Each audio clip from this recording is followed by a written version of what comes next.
trabalho intitulado Avaliação dos impactos do regime de precipitação atual no sistema de drenagem urbana de Boa Vista, Roraima. Então, como uma breve introdução, né, a gente tem que Boa Vista é a capital do estado de Roraima e está localizada ali na Amazônia Setentrional brasileira e possui o clima do tipo Haddad, na segunda classificação de Köppen, sendo quente e úmido. Ela também possui um relevo muito plano e se localiza às margens do rio Cauamé e do Rio Branco, o qual é o principal curso d'água do estado. Então, ela é uma região muito suscetível a eventos de inundação e alagamentos, né, em decorrência das chuvas intensas e ou duradouras, o que é muito comum lá nessa região. Todos os anos a gente acontece esses eventos, praticamente todos os anos. Isso tem diversos impactos lá para a sociedade, principalmente na degradação também das águas e do meio ambiente, no caso. Então, lá se utiliza muito o sistema de microdrenagem, né, de forma estrutural, que é, ou seja, através de via, a pavimentação, meio-fio, boca de lobo, sarjeta e as tubulações, que encaminha essa água da chuva para o sistema de macrodrenagem e os igarapés, né, que a gente chama os cursos d'água interiores da cidade. Então, para dimensionar esses sistemas, a gente se utiliza dos eventos extremos de precipitação, né, que eles são definidos a partir dos dados históricos, né, de pluviômetros, que são aqueles que medem a chuva diária, praticamente, né, a chuva total em um dia, e pluviógrafos que medem em tempos menores, durações menores. Só que lá no estado ainda tem muito poucos desses pluviógrafos, inclusive quando tem a série histórica, ela é muito pequena, né? Tem a telemetria da ANA, que completou 11 anos agora, só que os primeiros anos eles têm muitas falhas. Então, até mesmo os pluviômetros, eles não têm tantos dados, uma série histórica muito grande. Então, para a gente projetar as precipitações maiores em tempos de retorno, por exemplo, maiores, a gente precisa utilizar da probabilidade, né? Usando, por exemplo, as funções de densidade e probabilidade de Gumbel, a generalizada de valores extremos, Fresh, tem vários tipos que considera a precipitação como uma variável aleatória. Então, o risco que se adota para o dimensionamento desse sistema de drenagem, então, quanto maior for o risco, maior vai ser o período de retorno e maior seria a precipitação referente a esse período de retorno, que geraria mais danos.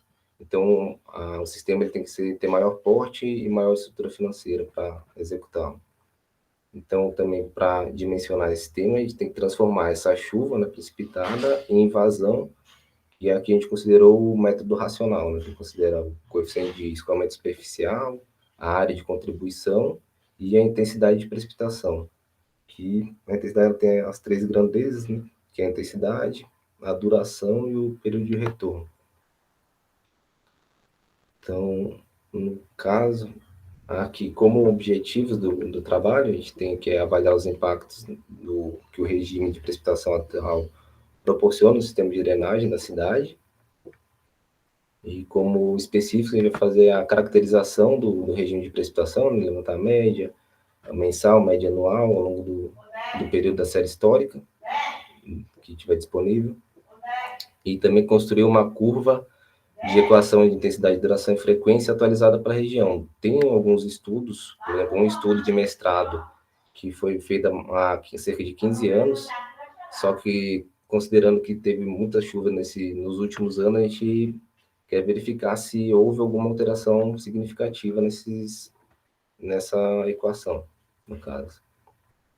E, além disso, de fazer a avaliação das metodologias e dos parâmetros utilizados nos projetos de drenagem urbana, né, na cidade de Boa Vista, considerando aqueles projetos que estão disponíveis no painel de transparência da Prefeitura Municipal e consultando a memória de cálculo desses projetos, verificar a alteração da equação se causa algum impacto no dimensionamento.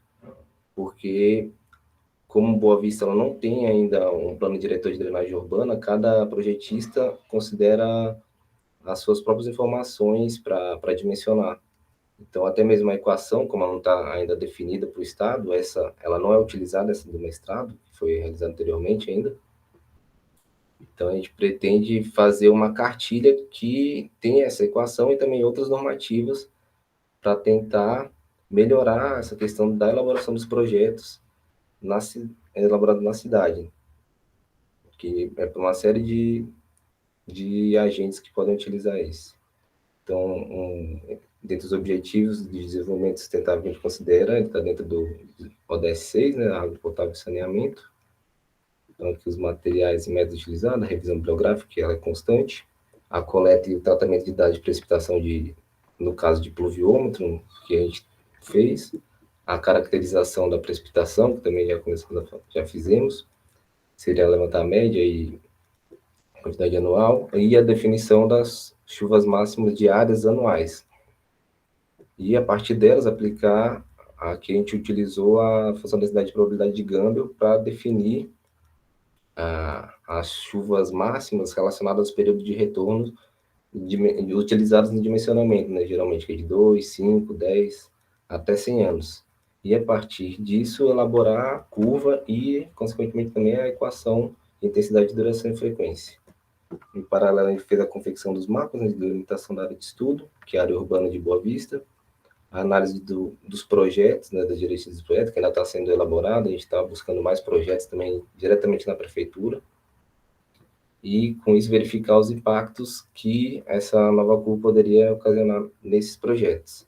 E, a partir disso, também elaborar aquela cartilha com diretrizes para a elaboração de projetos aqui na cidade de Boa Vista. Aqui está a delimitação da área. Então, a gente, no levantamento preliminar de pluviômetros disponíveis na cidade, a gente achou 4, né, com mais de 10 anos de idade disponível, sendo que escolheu aquele que tem mais dados disponíveis com menos falhas, que seria esse 82024, mantido pelo IMET.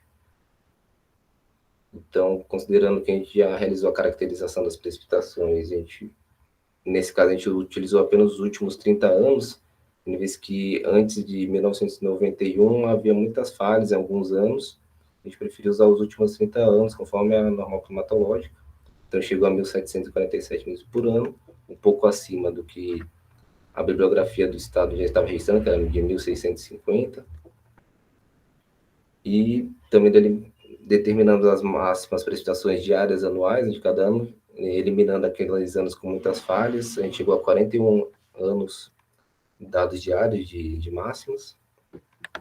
A partir dessa data, se construiu a tabela com as máximas diárias e aplicou-se a distribuição de probabilidade de Gamble, que ela considera que a precipitação relacionada a um determinado período de retorno, que segue a linha de Gamble, teria relação com a média dos dados, o desvio padrão, a variável reduzida de Gamble, né, e o μy e sigma y seriam parâmetros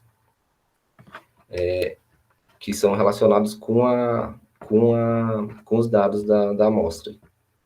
E a variável reduzida está relacionada diretamente com o período de retorno considerado. Com isso, a gente pode determinar a precipitação máxima para período de retornos pré-definidos. Com isso, a gente chegaria à frequência teórica, no caso. Para determinar a frequência empírica, a gente utilizou a frequência de Gringorten e se fez o teste de aderência de Kolmogorov-Smirnov, a significância de 5%, o qual passou no teste. E, a partir disso, se aplicou a função inversa de Gamma para determinar a precipitação máxima relacionada a cada período de retorno, no caso. Como a gente não utilizou dados de pluviógrafos, né, a gente teve que reduzir a precipitação de acordo com cada duração de chuva. São de 5, 10, 15 minutos, e para isso utilizou o método da desagregação da chuva diária, né, que foi feito lá pela CETESB de São Paulo em 1980, a partir dos dados de vários pluviógrafos, né, analisados em 1957 por Otto Pfafferstein. Então, aqui a gente já começou elaborando a curva de intensidade, duração e frequência, né? Quanto menor a duração, maior a intensidade, que a gente podia observar. E comparando essa curva com a elaborada há 15 anos atrás, a gente verificou geralmente um acréscimo na intensidade de 10% nas precipitações. Aqui, para gerar a equação EDF, a gente usou a técnica da normofose dos mínimos quadrados, né? para definir cada parâmetro da equação. Ela considera a intensidade, né, o tempo de retorno e a duração da chuva, chegando a esses números que estão apresentados no slide. Então, algumas conclusões preliminares que a gente está levantando, fazendo mais análises junto aos projetos. A gente verificou que, em comparação com a intensidade definida nos projetos adotados na prefeitura, variou ali de 10% a 6% só de 5 minutos, né, com a duração de 5 minutos, chegou a 10% no aumento da intensidade, e de 6% para 20 minutos. Como a cidade pequena, geralmente os projetos lá, eles também não têm uma bacia de contribuição muito grande. Então, aqui, como ainda falta um plano diretor de drenagem urbana, a cidade, a gente verificou que a falta dessas diretrizes era que alguns projetos eles são divergentes nos parâmetros que eles utilizam, seja na equação da chuva ou nos coeficientes de escoamento, na área considerada. Então, essa cartilha que a gente pretende desenvolver vai poder auxiliar nos agentes públicos e também privados, porque a gente tem muito loteamento, como a cidade é muito horizontal ainda, está se fazendo muito loteamento, e a prefeitura exige que os loteamentos façam toda a infraestrutura antes de entregar para a prefeitura, né, poder lotear mesmo. Então, isso vai ser usado pela prefeitura municipal, pelo governo também, que elabora projetos de drenagem, de pontes, até mesmo para irrigação, pode utilizar a equação IDF, no caso. E é isso, resumidamente. Aqui, agradecimentos, né? E as referências utilizadas só na apresentação, aqui no caso. E obrigado. Obrigado pela apresentação, né, Alexandre? Acho que ficou dentro do tempo aí. Eu vou passar a palavra para o professor Alfredo para fazer as considerações dele. Você quer testar falar aqui? Ou você vai se desligar, eu acho que.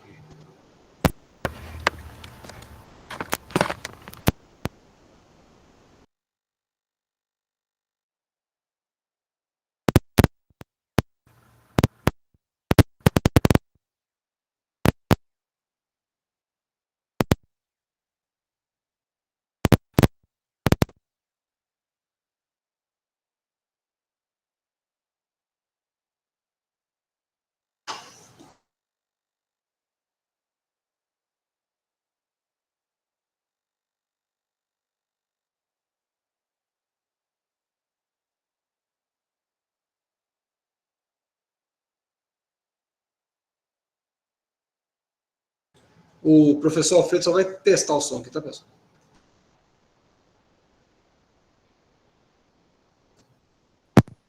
Agora, sem eco, né?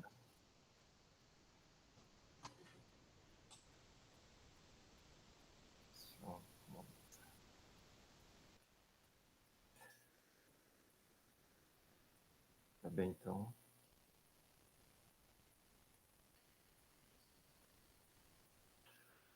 Beleza, Alexandre. Eu queria antes esclarecer algumas coisas, assim, para a gente poder entender melhor, tá, o teu trabalho.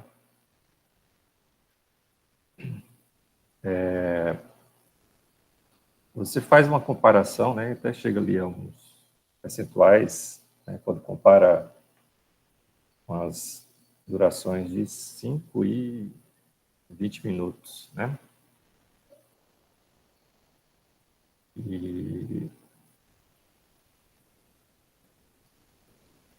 Então, essa comparação é com base em quê? Com base em curvas IDFs anteriores que já existiam? Você pode falar um pouquinho mais sobre isso?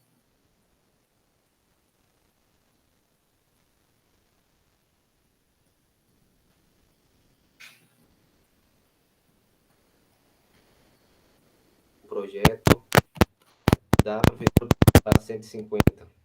Aí, esse parâmetro que a gente está falando de comparação. Alexandre, deu uma congelada na tua imagem, no teu áudio. Se puder repetir. A internet aqui está meio ruim. Então, como a gente considerou apenas a precipitação, a intensidade de precipitação nesse primeiro momento, no nosso, quando a gente, por exemplo, usa a 105 minutos, a gente tem 165, por exemplo, milímetros por hora. E no projeto, quando se utiliza os 5 minutos, que é o tempo de consideração inicial que eles consideram, é de 150 e alguma coisa. É só essa comparação, primeiramente, que está fazendo, essa análise preliminar. Tá, mas então não significa uma IDF que já existia, não. É uma comparação com os projetos que estão sendo...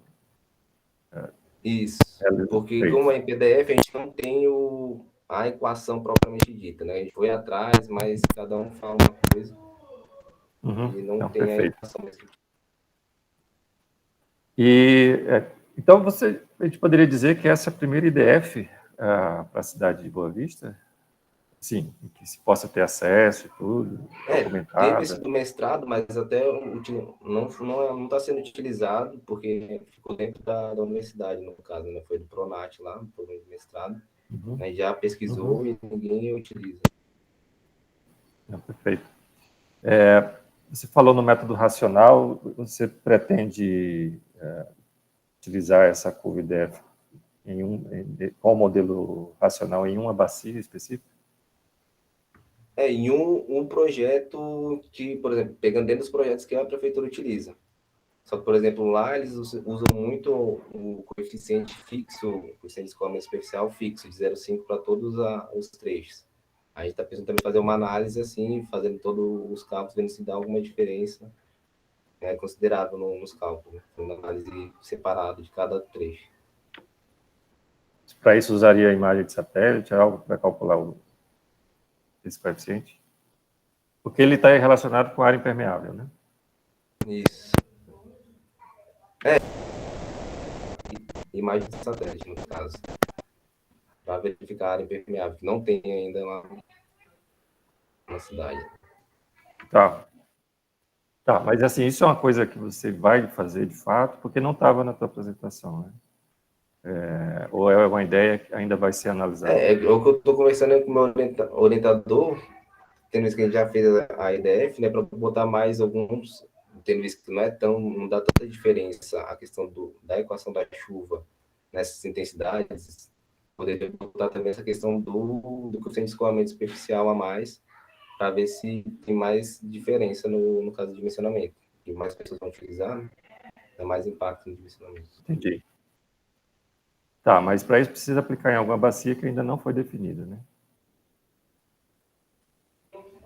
Não, a gente está usando os projetos já existentes, no caso que já foram executados. Né? Tá.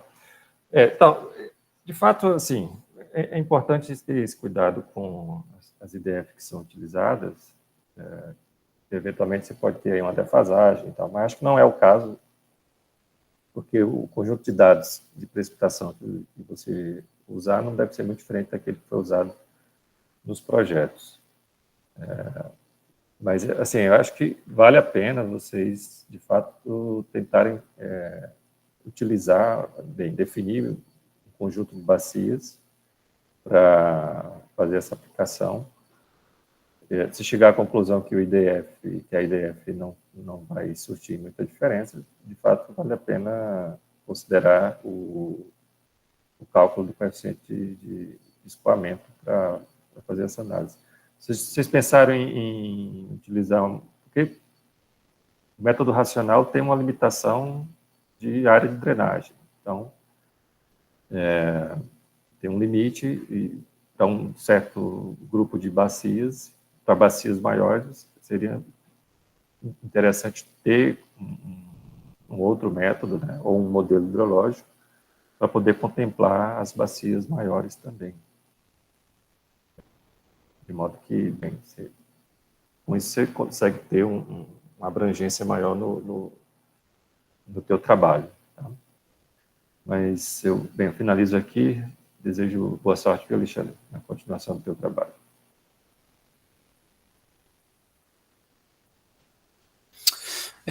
O Alexandre, primeiro eu gostaria de parabenizá-lo, né, para pegar um tema assim meio, não tão espinhoso, mas um pouco delicado, né, que é essa questão da análise estatística, né, principalmente no desenvolvimento de equações IDF, né. Bom, algumas coisas sobre a sua metodologia que eu tenho algumas dúvidas aqui, e até vou em cima também do que, aproveitando o gancho que o professor Alfredo deu, né? Cuidado com essa limitação de área, né? Alguns autores limitam aí a questão da aplicação do método racional entre 2 km², 2,5. Então, assim, a depender do projeto, né? Você vai ter que utilizar um outro processo de transformação chuva-vazão, né? Para você fazer a chuva, a vazão de projeto, enfim, tá? Então, assim, só tomar esse cuidado e deixar isso bem claro lá no seu texto final, né? Acredito que você já está mais avançado aqui pelo que eu estou vendo do seu texto. Não, assim, não é coisa muito fundamental, não, mas assim, eu vi que você ajustou Gambel, né? Mas eu até sugiro ter um software que chama Aleia, né? Análise local de eventos anuais, né? Esse software é gratuito, o pessoal da Federal de Minas Gerais lá tem esse software, e você consegue ver qual o ajuste, né? Se for máximos anuais, você consegue ver, você entra com um arquivo TXT só, né? Aí você entra com os dados das chuvas de máximos anuais e você consegue ver os ajustes, aquele que teve melhor, não só aderência no quesito teste, né, que você fez o Kolmogorov Smirnov, mas também no quesito gráfico. Então, eu acho que justifica legal a sua escolha, né? Lá você consegue colocar diferentes posições de plotagem, que eu vi que você colocou o Gringorten e tal, mas lá você consegue ficar brincando com isso, sabe? Você muda a posição de plotagem e muda também tanto a distribuição de probabilidade, quanto também a estimativa de parâmetros, seja pelo métodos momentos de verossimilhança. Então, assim, você pode também dar uma discutida nisso no seu trabalho. A outra coisa, pelo que eu entendi, aí você me corrige se eu tiver entendido errado, é que você está utilizando uma estação, né? Então, na verdade, assim, você tem que só tomar cuidado, ou você define o que é uma região homogênea, para você aplicar toda essa IDF nessa região, ou você define que a IDF só vale para aquela estação. Tá? A CPRM tem feito estudos assim, né? Eles até preferem, uma vez em uma conversa informal com o pessoal da CPRM, eles preferem que a IDF seja por estação. Mas no seu caso, como você está fazendo para a cidade inteira, é só verificar mesmo, né? Se aí tem coisa no ArcGIS, no geoprocessamento, aí que você consegue identificar a região homogênea, né? Você entra com os dados de chuva ali e tal, para ver qual que é a área de abrangência da aplicação da sua EDF, você entendeu? E aí a sua EDF ela vai ter uma validade, né? Eu acho que é muito importante, o professor Alfredo comentou, se for a primeira que é divulgada mesmo e tal, né? Então, assim, você vê a aplicabilidade da área de abrangência disso. Então, isso também é importante, eu acho, porque delimita, porque senão às vezes alguém pega a sua IDF aí e sai aplicando em cidade vizinha, nesse tipo de coisa, a gente sabe que isso acontece muito, né? Então, assim, é importante você delimitar essa faixa de área, tá? E pelo que eu entendi, o produto do seu trabalho, você vai colocar uma cartilha, né? Ainda como você falou da questão não ter um plano diretor, né? Mas talvez você já pode criar, então, na cartilha diretrizes para projetos de drenagem, né? Então, aí vai entrar IDF, né? Algumas considerações você pode fazer aí. Se você já for fazer alguma aplicação da IDF, já querer mostrar no seu mestrado uma aplicação disso, né? Dimensionamento de alguma estrutura e tal, aí eu sugiro também que lá no seu texto final você destrinche isso, né? Você coloca isso bem claro, ó, vai ter uma aplicação na área tal, não sei o que, do empreendimento tal, que aí você também já mostra, né? Não só o desenvolvimento da IDF, com essa desagregação de parâmetros e tal, como também a questão da aplicação em algum projeto, tá? E só tomar cuidado, que assim, isso é bem incerto mesmo, né? Essa desagregação da chuva, eu acho legal, às vezes, se der tempo, né? Não sei como é que está o seu cronograma, você colocar uma discussão sobre isso, né? Que tem hora que parece meio cotovelada, né? Tem um mapa, né? Isozonas e tal, aí você desagrega a chuva de 24 horas em 6 horas, né? Para você fazer essa regressão. Então, assim, às vezes colocar também, falar um pouco das incertezas que tem nesse processo, que eu acho importante, tá? No mais, igual eu falei, eu não sei em que pé que está de cronograma o seu trabalho, mas eu achei assim ele já bem desenvolvido, mas eu não sei se você está próximo da defesa. Assim, tem alguns ajustes que esse que eu acho que o professor Alfredo comentou aqui também, né? E essa questão de limitação que eu acho que você tem que contornar o seu trabalho. No mais, eu parabenizo aí e agradeço.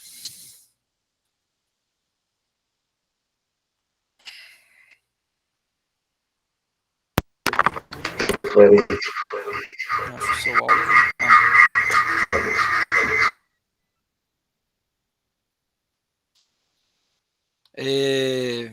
Obrigado, Alexandre. Então, Dando continuidade aqui, pessoal, na mesma dinâmica, tá? O próximo aqui da lista é o Isaac Pedro, né?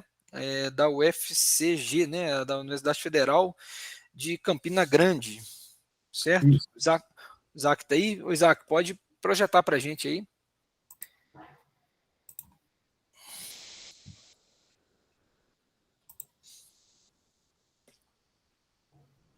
Só um instantinho. Tá. Deixa eu só...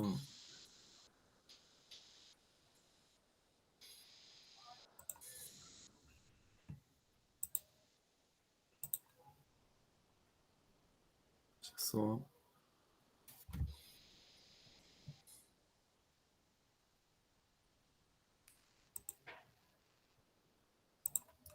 Só um instantinho, eu tô indo aqui.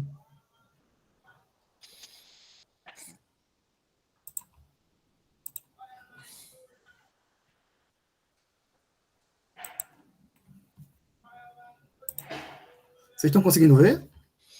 Não, você projetou, mas depois saiu. Ah, tá.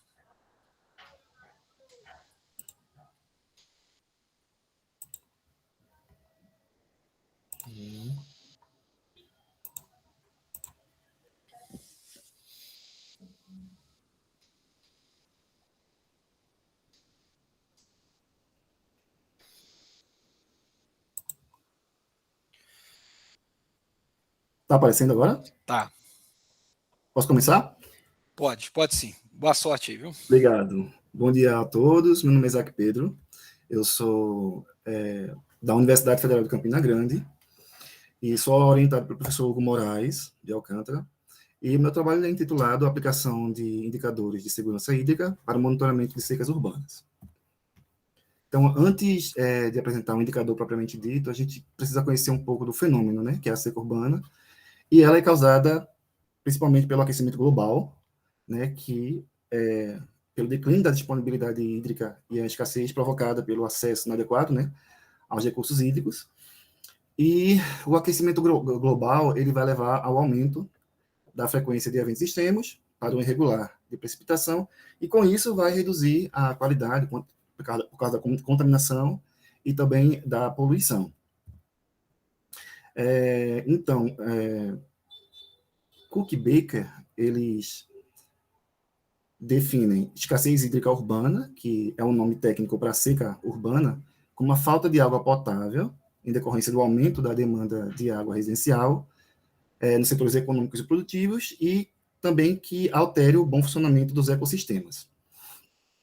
Então, a gente vai utilizar esses conceitos e definições e as premissas, né, para poder medir a segurança hídrica fazendo uma escala global, a identificação também das variáveis representativas para poder desenvolver esse indicador, que a gente vai buscar caracterizar a seca em áreas urbanas e avaliar a precisão, e avaliar a precisão da segurança hídrica. Então, o objetivo do trabalho é desenvolver um indicador de segurança hídrica que auxilie na identificação e monitoramento de secas urbanas em cidades médias e de grande porte no Nordeste do Brasil. Então, como é que a gente vai desenvolver o estudo? Utilizando indicadores, né? Os indicadores, eles têm a capacidade de comunicar informações relevantes, né? Avaliar a sustentabilidade de sistemas, a sustentabilidade do sistema hídrico e auxiliar na decisão dos gestores e dos órgãos de gestão de recursos hídricos. E com isso a gente vai buscar atender alguns ODS, né? Principalmente o 6, o 9 e o 11. Então a gente vai seguir, para isso, a gente vai seguir os autores Ray e Shaw, que eles propuseram, né, o desenvolvimento de um índice para avaliar a sustentabilidade dos sistemas hídrico urbano. E a gente vai explorar 3 dimensões sugeridas por eles, né? A dimensão física, socioeconômica e institucional. Depois a gente vai coletar, a gente vai utilizar o indicador, né, para municípios de médio e grande porte na região do Nordeste do Brasil. Com isso, a gente também vai fazer uso intensivo dos dados disponibilizados pelo SNIS, formar um banco de dados próprio para as cidades médias e de grande porte, E, tendo esse banco de dados, para poder mexer nele, a gente vai utilizar o software estatístico Python R.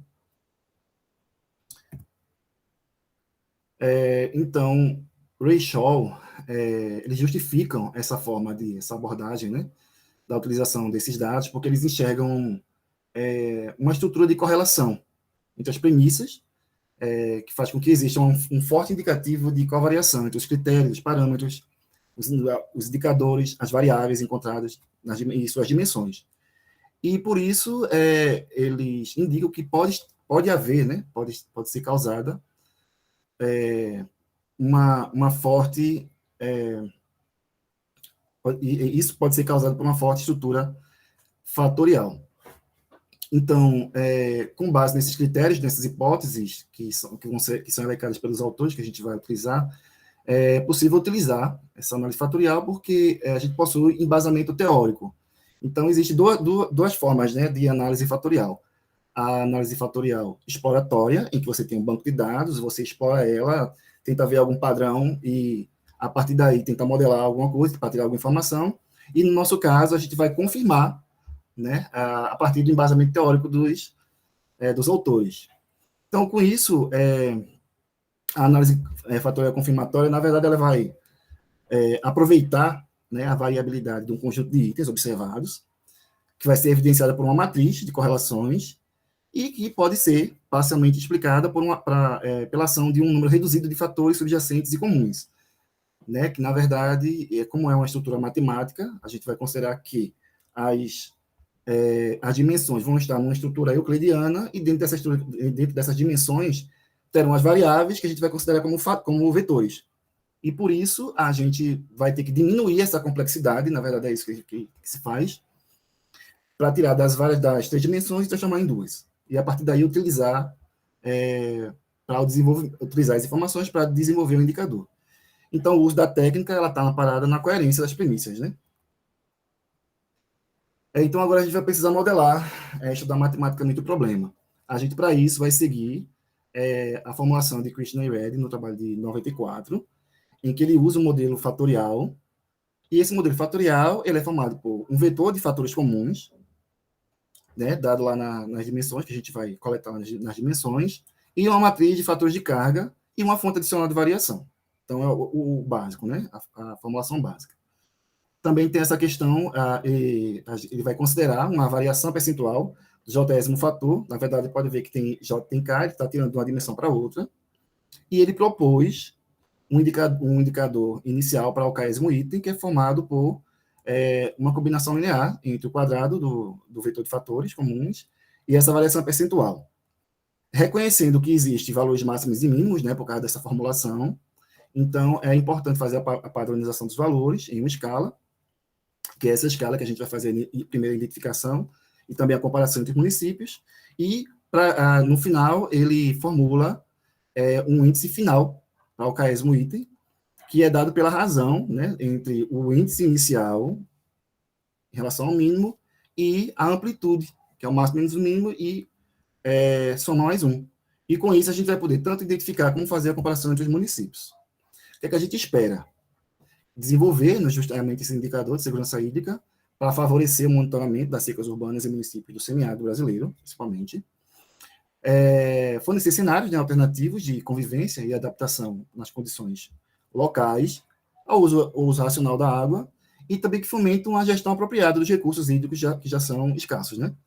Além disso, também gerar informações para os órgãos de gestão de recursos hídricos, e também buscar contribuir para o desenvolvimento de mais instrumentos sociais de gestão para baixa disponibilidade hídrica no meio urbano. Bom, a gente agradece ao Prof. Água, né, a CAPES, a ANA e à Universidade Federal de Campina Grande pelo apoio. Aqui são as referências que a gente utilizou para a apresentação. E é isso, muito obrigado.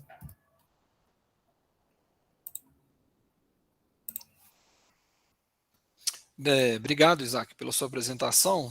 Eu vou passar a palavra aqui para o professor Alfredo, aqui da UFPE, ok? Vai, Isaac, tudo bem, cara?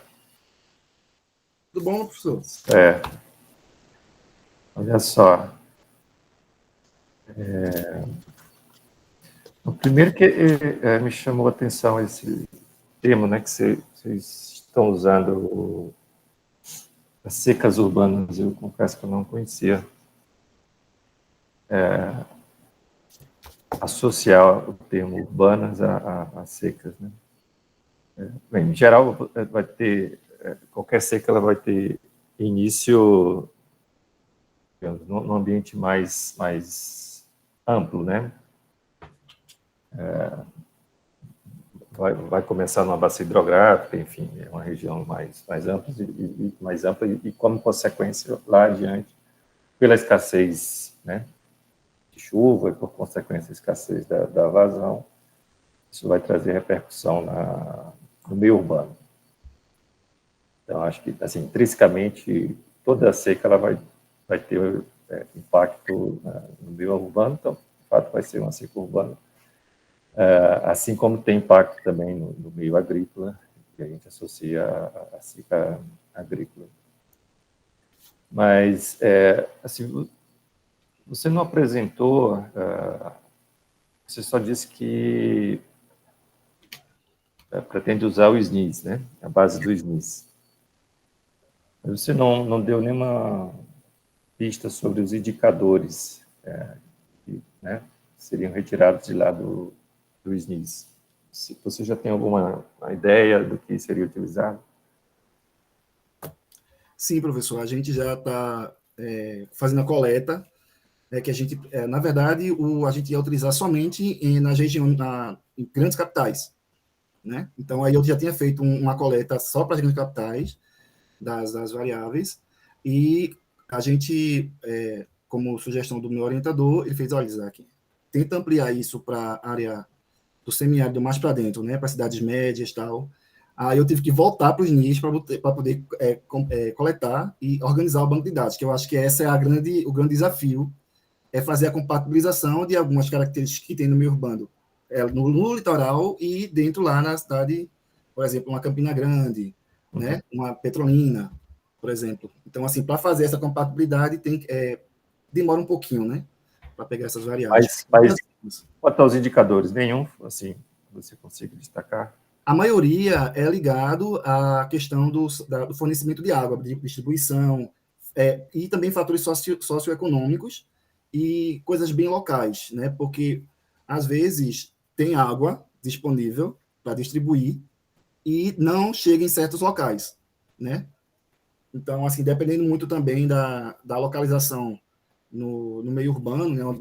Tipo, se for um bairro, né? Se for um meio industrial, uma localidade que tem um comércio, né? Uma questão industrial também, um distrito industrial, aí as variáveis têm que ser diferentes, que a gente não consegue encontrar todas, por exemplo, no interior. Então, assim, a seca urbana também ela vai ocorrer por causa não só da disponibilização da água, né? E sim questão como distribuição, que a água não chega no final das contas. Então, tem locais que sofrem mais com a seca, mesmo tendo água, do que em outras.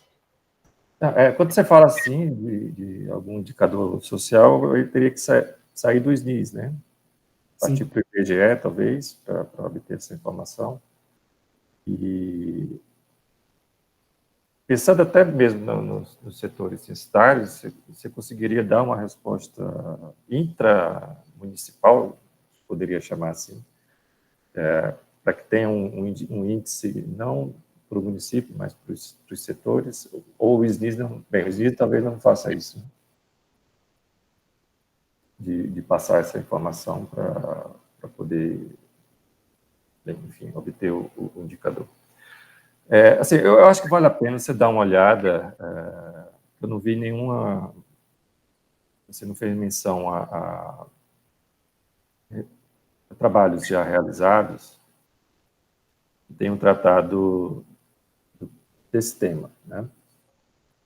De indicadores e índices. Poderia fazer algo mais abrangente e depois ir para o mais específico, que é áreas urbanas, que é o seu interesse. Acho que isso vai te dar uma orientação boa sobre que caminho percorrer, né? E pela literatura você vai conseguir ver o que funcionou, o que não funcionou, o que pode ser utilizado.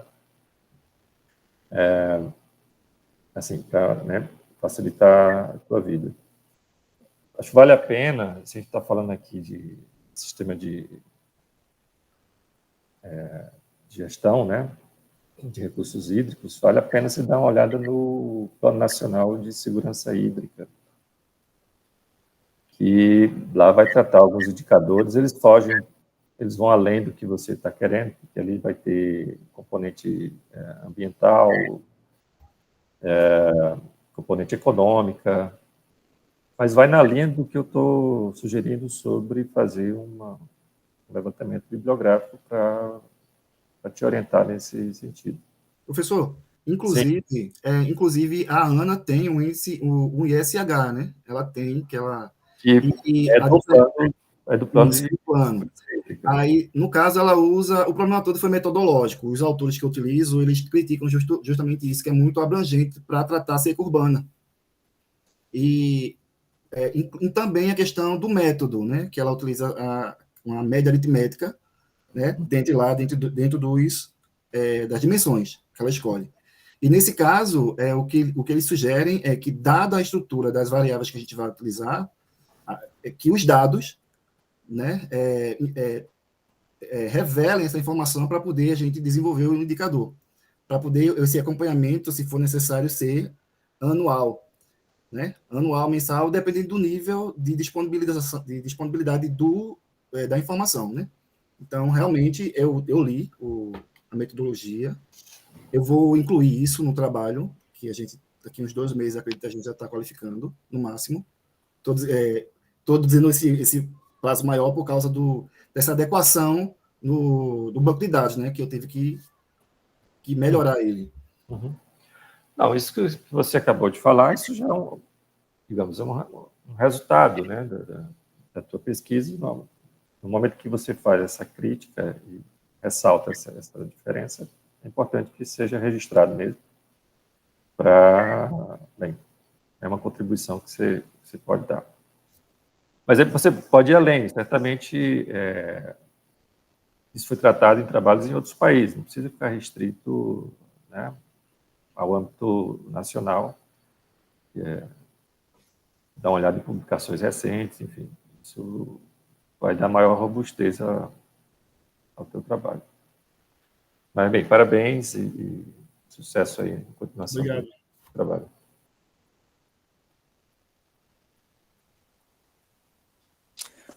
Isaac, né, também gostaria de parabenizá-lo, né, pelo tema, né, muito interessante essa questão de levantamento de indicadores, né.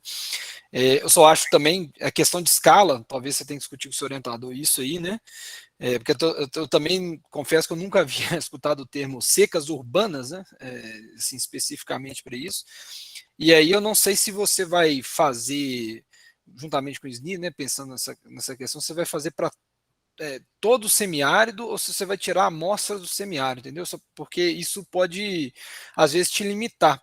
E aí, só para eu entender a álgebra do seu... Porque depois eu fiquei pensando muito na álgebra aqui, na hora que você apresenta lá o seu modelo fatorial, né? Então, se eu entendi direito, me corrija se eu não entendi, tá? Você tem três grandezas, vamos dizer assim, né? Você tem variável climática, socioeconômica e disponibilidade hídrica, né? São os exemplos, né? Por exemplo. Isso. Ah, tá. Então, é porque eu queria saber assim, o que tem de cada variável dentro dessas grandezas, porque lá você vai ter uma matriz de fator de carga, isso seria como se fosse peso, então você vai atribuir peso para cada variável. Então, por exemplo, se você fizer uma curva de oferta e demanda hídrica e tal, aí você vai colocar um peso para isso. O peso da temperatura máxima no ano é outra coisa. Então, assim, mas isso já está bem diagnosticado na literatura ou você vai ter que fazer adaptações para o seu estudo de caso? Não, já está. Assim, o que acontece é que a gente vai... As dimensões, a gente fica com... O autor diz assim, você tem liberdade, dentro dessas 3 dimensões, de escolher de vetores, né? Que são as variáveis.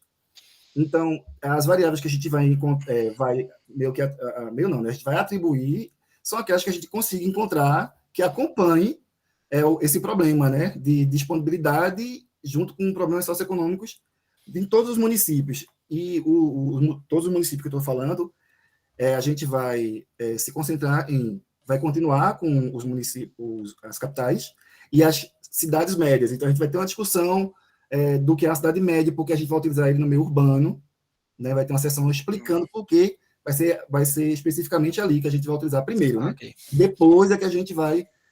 E também a gente vai conseguir depois expandir, né? Tá. E esse U, né, que você chama que é a fonte adicional de variação, isso é da variação da própria variável? Então, assim, é a escala que ela varia, por exemplo, temperatura, estou chutando aqui, varia 10 graus. Isso é uma variação ou não? É uma variação de percentual de alguma outra variável? O que seria esse U aqui? Que eu não, assim, Pronto, eu vou explicar. Porque, assim, o modelo é um modelo linear, certo? Então, esse modelo linear, esse U é como se fosse o erro tá. de uma equação. Então, o que acontece? Como é um modelo multivariado e vai usar o modelo, assim, a estimação vai ser para o MQO, a gente vai fazer várias análises de covariância, né? De variância, e ali vai ficar o erro. E a gente vai, por isso que vai haver uma padronização dentro da matriz, né? Então, vai ter os fatores e as cargas, né? Então, essa informação que a gente... É como se a gente estivesse peneirando. Sim. Vai peneirar e deixar o erro naquele U. Vai usar só o miolo. Porque, na verdade, então, uma coisa que você pode até pensar em avaliar, né? Aí tem técnicas de estatística para isso também, de análise multivariada e tal. Assim, às vezes você adicionar muita variável não vai resolver o seu problema, vai até piorar, né? Então, assim, e também a outra ponta, né? Você colocar duas variáveis, você não vai conseguir explicar o sistema inteiro, né? Então, fazer essa análise, né? Seria uma análise de sensibilidade, talvez, mas assim. Primeiro a gente vai pedir para fazer uma análise de componentes principais para poder pegar o que é mais informativo. Então, a gente vai fazer primeiro um filtro, né? A gente vai pegar realmente a matriz grande das variáveis que estão comuns. Faz uma análise de componentes principais, pega os fatores e depois joga no modelo. Mas, assim, os pacotes vão fazer isso meio que automaticamente, né? Eu falo assim, mas aí cabe a você essa interpretação, né? Isso é um trabalho ardiloso, tá? Então, assim, eu só recomendo, porque também é um documento de 3 páginas, não dá para você colocar tudo, né?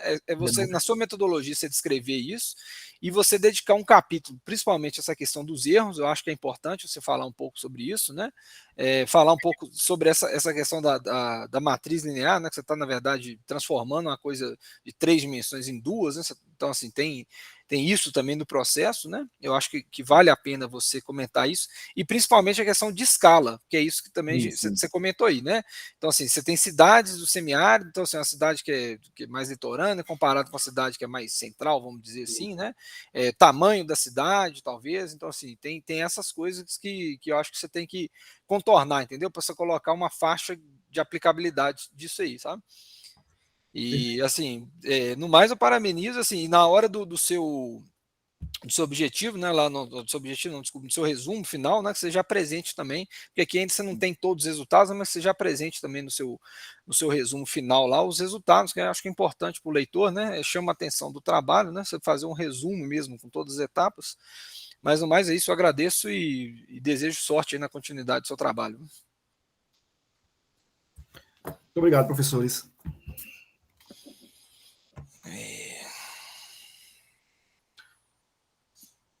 Próximo aqui, pessoal, deixa eu só ver aqui o cronograma. É a Larissa Moreira Cardoso, ela está aí? Bom dia, estou sim, professor. Você consegue projetar para a gente? A Larissa é aluna da UNB, não é isso? Aqui Isso.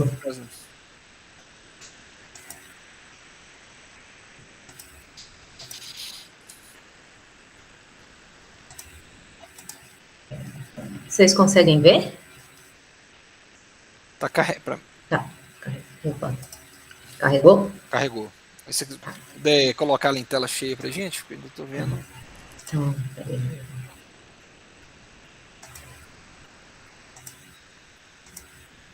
Nossa.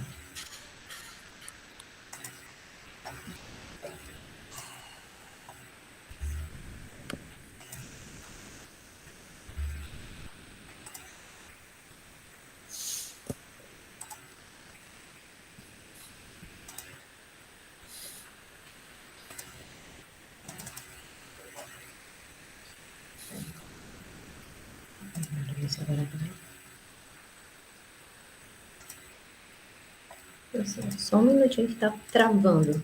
Tá.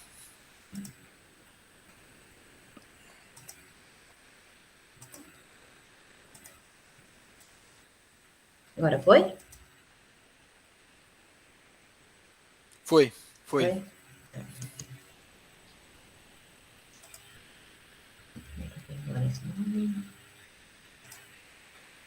Agora ficou bom? Ficou, tá ok. Bom Então, Larissa, boa Sim. sorte aí, 15 minutos, tá? Tá. Bom dia, meu nome é Larissa Moreira, sob orientação da professora Maria Cristina de Oliveira. Eu estou desenvolvendo um trabalho intitulado de Conservação, Uso e Ocupação do Solo nas áreas de proteção de mananciais, currais e pedras no Distrito Federal. Segundo o Tundinse, a gestão de recursos hídricos é um instrumento no desenvolvimento econômico e territorial. Aqui no Distrito Federal, a bacia hidrográfica é a unidade territorial como ferramenta de gestão dos recursos hídricos, e nós temos 5 bacias hidrográficas. A minha bacia de estudo, as áreas que eu estou estudando estão localizadas na Bacia do Descoberto, que ela é responsável pelo abastecimento de mais de 65% da população.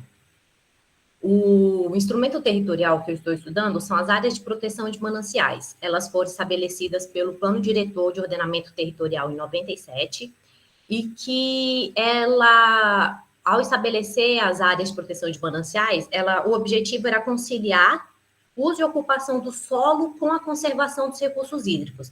Inicialmente, as APMs, elas estão localizadas a montante dos pontos de captação da CAESB, que é a Companhia de Saneamento aqui do Distrito Federal. Dessa forma, o objetivo do meu trabalho é avaliar a conservação ambiental nas áreas de proteção de mananciais, currais e pedras localizadas na Bacia do Descoberto. Essa é a minha área de estudo. Como vocês não são daqui, eu vou tentar mostrar essa área aqui, aonde estão esse tracejado em verde, são as 2 APMs que eu vou estudar. Elas estão inseridas na Floresta Nacional de Brasília, também estão inseridas na área de proteção ambiental do Descoberto, e elas, embora estejam na área, sejam consideradas área rural, elas estão bem próximas da zona urbana, e principalmente de 2 maiores regiões administrativas aqui do DF. E essa é a situação atual. Por que eu digo isso? Porque há um mês foi aprovado um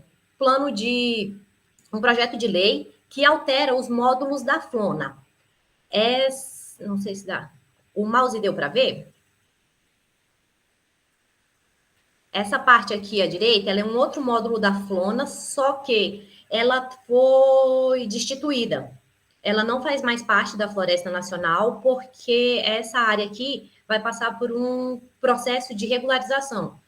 Aqui no Distrito Federal, nós temos um histórico de invasão muito grande, e essa área ela é consolidada do ponto de vista de habitação. Assim, ela não tem a infraestrutura pública, mas ela já tem cerca de 20 anos, e no intuito de regularizar, esse módulo da Flona foi destituído.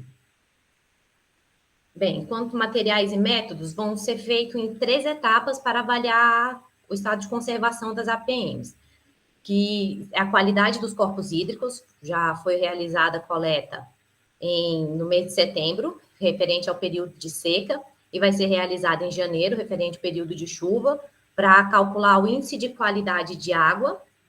Inicialmente, tinha-se pensado em fazer o índice de conformidade, mas o índice de conformidade precisa de 4 períodos de acompanhamento, e ficaria muito caro, e hoje, esses pontos, a CAESB não faz mais o monitoramento, então não tem dados disponíveis. Os dados disponíveis foram até março de 2020. Quanto ao estado de conservação dos córregos, currais e pedras, vai ser realizado para a VIA, que é um protocolo de avaliação rápida visual, adaptado ao Centro-Oeste, que é um formulário que tem uma série de fatores que avalia a largura do rio, a largura da vegetação, a questão da turbidez, e são pesos. E, ao final, é feito um somatório para identificar se a área está alterada, impactada ou se ela é natural. E a outra parte do trabalho vai ser com relação à análise do uso e ocupação do solo. Por quê? Em 97 foi estabelecido plano diretor, né? No plano diretor foi estabelecidas as APMs, e o objetivo de ver se ao longo de 97 para cá, quando as APMs foram estabelecidas, que alteração no uso e ocupação do solo foi feito. O que alterou, se realmente alterou, porque assim, embora sejam áreas de proteção de mananciais, infelizmente a gente não dispõe de dados, de informações. E porque isso eu digo porque uma das etapas do trabalho que eu tenho feito é conversar com os órgãos. Eu trabalho no órgão de meio ambiente do DF, e quando a gente fala em APMs, elas são sempre não digo informações obscuras, mas não são informações consolidadas. Aí será avaliada a análise multitemporal, considerando 97, o ano inicial, que foram quando foram estabelecidas as APMs, e a cada 10 anos, 97, 2007, 2017 e 2021, que seria o ano, né, que teria as informações consolidadas. Vai ser o outro aspecto para avaliar o uso e ocupação do solo vai ser com relação à lei de acesso à informação. Eu já entrei em contato com não só os órgãos que estão diretamente ligados à gestão de recursos hídricos no DF, assim, se fosse considerar especificamente os órgãos de meio ambiente, porque ainda tem um detalhe que alterou ao longo do tempo, que quando o PEDOT estabeleceu, ele atribuiu à companhia de saneamento a gestão dessas áreas. Só que, ao longo do tempo, percebeu-se um conflito de interesses. Como que ela é a usuária e era responsável pela gestão. Aí, em 2012, teve uma atualização do Plano Diretor de Ordenamento Territorial, que atribuiu para a Secretaria de Meio Ambiente e a Secretaria de Desenvolvimento Urbano a gestão dessas áreas.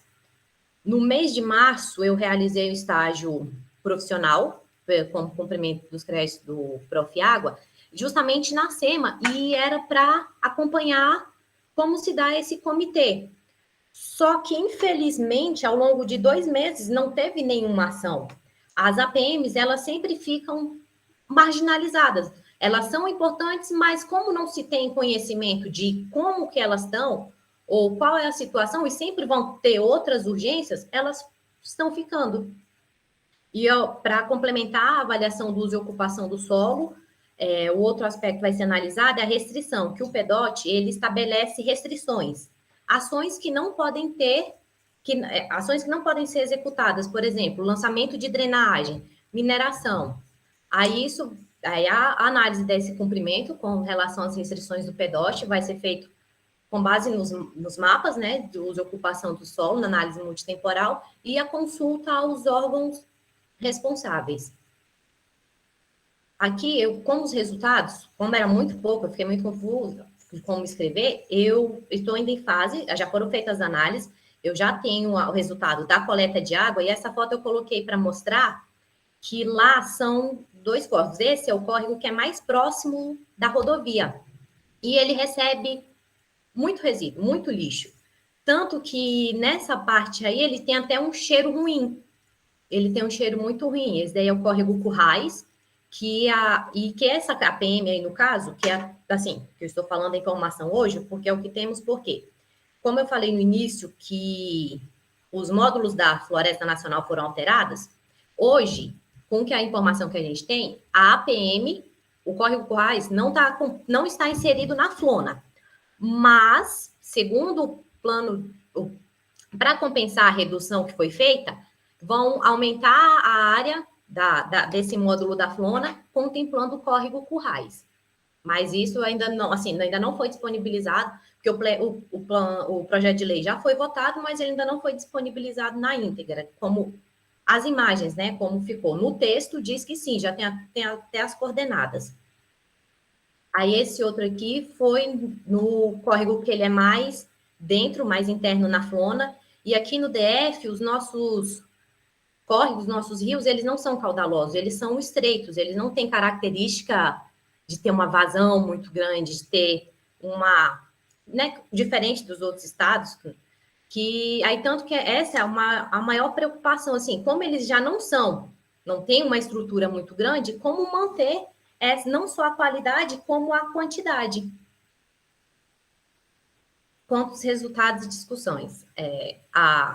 Dentre os levantamentos que foi feito, a captação nessas duas APMs estão suspensas desde março de 2020, devido à má qualidade da água. Só que eu questionei, fui atrás, também não teve nenhum projeto, nenhum acompanhamento para ver se melhorou, quais foram, o que estava causando essa má qualidade da água. E a questão que depois foi justificada é que, como esses dois córregos são afluentes, eles desaguam no reservatório do Descoberto, estava ficando caro tratar antes, sendo que ia tudo por reservatório. Então, por uma questão de economia, não tem mais esse tratamento, não tem mais essa captação, mas as APMs continuam, esses territórios continuam sendo a área de proteção de mananciais, mesmo sem ter a captação. E no GDF, até agora, visto todas as... GDF, no caso, é o governo do Distrito Federal. Visto todas as respostas a Lei de Acesso à Informação e Ouvidoria que eu fiz, não tem nenhum projeto, nenhum órgão, nem os dois que são os gestores das APMs, que envolvam diretamente, ou direto ou indiretamente, as APMs currais. E outra questão, que é quanto à questão de parcerias, porque esses dois territórios, eles estão inseridos na FLONA, que é uma unidade de conservação federal. Então, eu fui pesquisar como que se dá, né, essa parceria. Só que não tem formalizado. Quando, a vez ou outra, eles fazem ações de fiscalização, mas normalmente é por uma provocação, por uma denúncia, algo assim, e que na margem do córrego que é próximo à rodovia, tem algumas famílias que já moram lá desde a década de 60, desde a construção de Brasília, mas têm sido muito alvos de invasão. Porque, como eu falei anteriormente, aqui no DF a gente tem um histórico de invasão e irregularização muito grande. Então, do nada, assim, amanhece e tem uma casa construída. Ou então, e que agora esse mês de setembro, quando a gente, um dia depois de fazer as coletas, está tendo muito incêndio criminoso. Por que o ICMBio considera criminoso? Porque ele não é incêndio que começa na beira da rodovia, na margem da unidade de conservação. Ele começa no interior da FLONA. E eu perguntei também, assim, já que eu ia ver como está o estado de conservação, ver que ações que estão sendo feitas, né?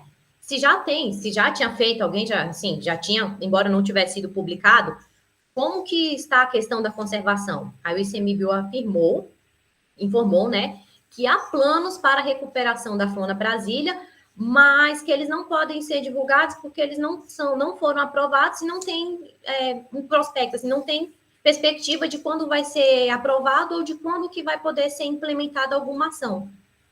E quanto aos Objetivos de Desenvolvimento Sustentável, o meu trabalho se enquadra no objetivo 6, que é assegurar a disponibilidade e a gestão sustentável da água e saneamento para todos. Tanto que no objetivo 6, o item 6.6 do objetivo do ODS, ele contempla justamente a recuperação dos rios, córregos e nascentes. Quanto conclusão, como o processo ainda está em elaboração, espera-se que o diagnóstico da conservação, né, das APMs seja uma ferramenta útil para a gestão de recursos hídricos no Distrito Federal, visto que não é um preciosismo do meu trabalho, muito pelo contrário, é porque, infelizmente, não tem essas informações. O que eu tenho conseguido são dados isolados, não tem uma interação desses dados. E que recomenda-se que seja encaminhada a CAESB, que embora ela hoje não seja gestora, mas ela é responsável pelo saneamento no Distrito Federal, a Secretaria de Desenvolvimento Urbano e a SEMA, que são as gestoras, e ao ICMBio, que é o responsável que é o órgão gestor da Floresta Nacional. Eu agradeço a CAPES pelo apoio, inclusive pelo financiamento das análises de água, ao Prof. Água, e esse é o meu contato. E essas são as referências utilizadas. Obrigada. Obrigado, Larissa, pela sua apresentação. Professor Alfredo, por favor. Deixa eu só tentar. Oi, Larissa. Obrigado Eita, pela apresentação. só interromper. Aí, foi. Você disse que trabalha em órgão? No IBRAM, que é o órgão de meio ambiente do Distrito Federal. Tá. Então, isso é um tema muito, digamos, de interesse, né, da tua... Sim. Uhum. Eu fiquei na dúvida, você até falou da captação, eu fiquei na dúvida se havia captação na APM. Normalmente a APM ela é localizada a montante, só que hoje a captação está paralisada desses pontos, mas eles seguem, assim, primeiro foi paralisada porque a qualidade da água não estava boa. Só que também não foi feito nenhum estudo, assim, o que não estava causando, o que estava comprometendo essa qualidade. Aí eu perguntei novamente, tanto que eu acho que o meu trabalho ele vai ter 500 mil anexos, que são as justificativas, né, assim, que eu não estou criando nenhuma informação, que eu fui, consultei o órgão e a informação oficial. E que depois eles visualizaram que ficava caro, porque atravessando a pista tem uma estação de tratamento de água. E como a qualidade não estava boa, compensava mais deixar desembocar no reservatório e tratar tudo de uma vez. Sim. Então, isso é até um comentário que eu ia fazer sobre a figura que você usou no resumo e na apresentação. Não dá para a gente ter essa noção do sistema completo, porque seria bom você colocar o DF, depois puxa um quadrado para descoberto, incluísse o reservatório para descoberto, e aí, sei lá, mais um quadrado para a APM. Entendi. Porque envolve outros aspectos aí, né? Porque, sei lá, o próprio reservatório também é importante nesse contexto aí que você está falando, né? Que o seu trabalho está inserido.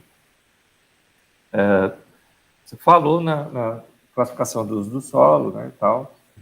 A tua intenção é fazer essa classificação você mesmo?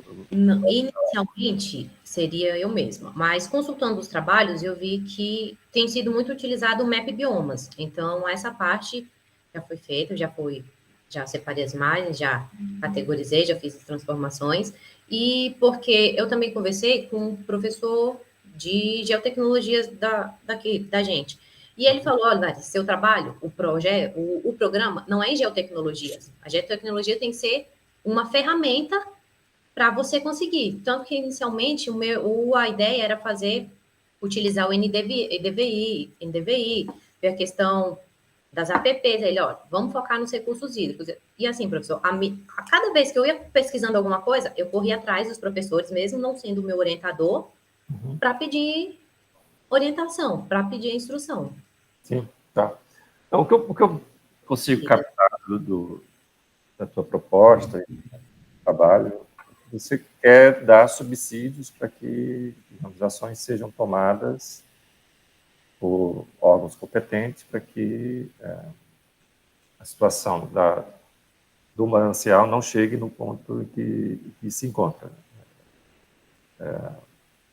Possa servir de monitoramento e, a partir desse monitoramento, tomar decisões. Meu questionamento é no sentido de, assim, até que ponto é possível ampliar isso e tornar, digamos, mais prático esse diagnóstico. Quando você insere assessoramento remoto, eu vejo como uma ferramenta bem interessante, porque permite tornar o processo mais ágil. Quando você elimina, digamos, ou mesmo que não completamente, mas parcialmente, a necessidade de trabalho de campo, isso pode te dar amplitude na aplicação. Certamente tem outras APMs, né, no DF, ou eventualmente poderia ser utilizado em outro estado, mas minha preocupação é no sentido de não particularizar muito para esse estudo de caso. Óbvio que o resultado que você vai aplicar é para esse estudo de caso. mas, ao mesmo tempo, tenta pensar também um pouco além, né, desse estudo de caso que você está tratando, e como que, sei lá, agilizar. Eu, de certa forma, penso até um pouco contrário ao professor que você conversou sobre a utilização de geoprocessamento. Eu, em princípio, eu acho que é uma ferramenta bastante útil e que pode ser bem interessante poder lançar a mão dessa ferramenta para assim, obter informações mais rápidas, né, e subsidiar da forma que você deseja os gestores. Hoje em dia tem produtos que são compatíveis com essa área, né, que você está trabalhando, e isso facilita a obtenção do dado. Assim, em linhas gerais, é isso. Minha preocupação é muito mais nesse sentido, né, de você não particularizar muito e trazer formas, ferramentas de subsidiar de uma forma mais geral situações semelhantes a essa. Mas, de qualquer forma, obrigado e boa sorte aí. Obrigada, professor.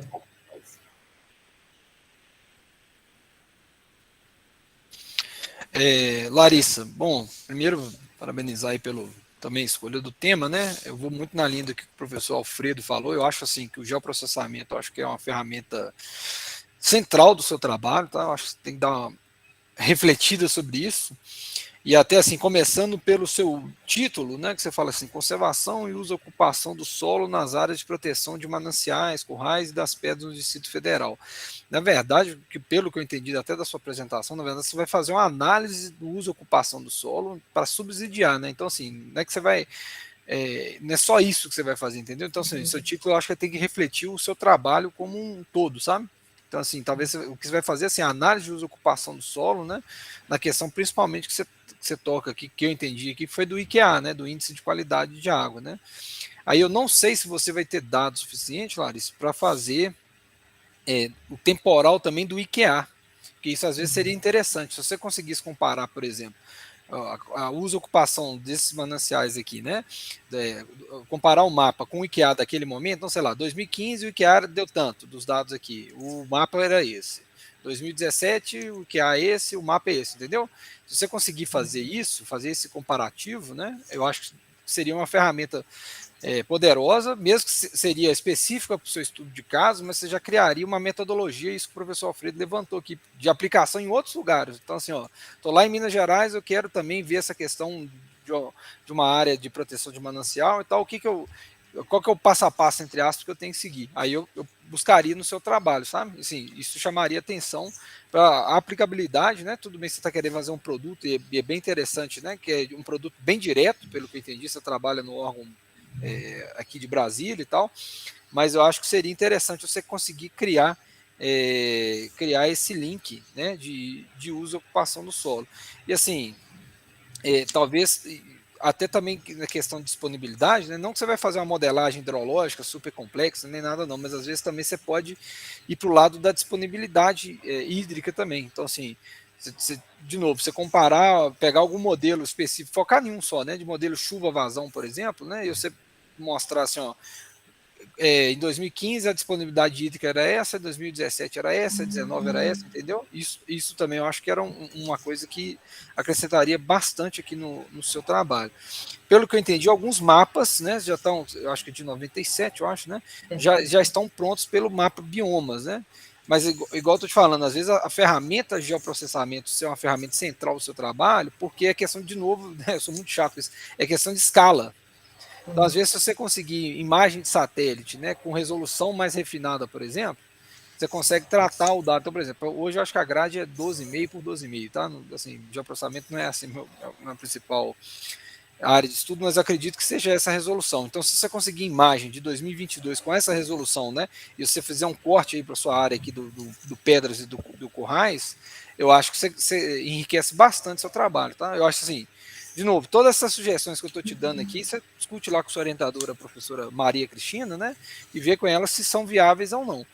Mas eu acredito que porque daí você vai conseguir quantificar o seu trabalho também, sabe? Então você vai conseguir dar subsídio, não só de tudo isso que você falou, né, na falta de informação dos órgãos, né, até mesmo na gestão da APM aqui, mas você vai conseguir também colocar número nisso, sabe?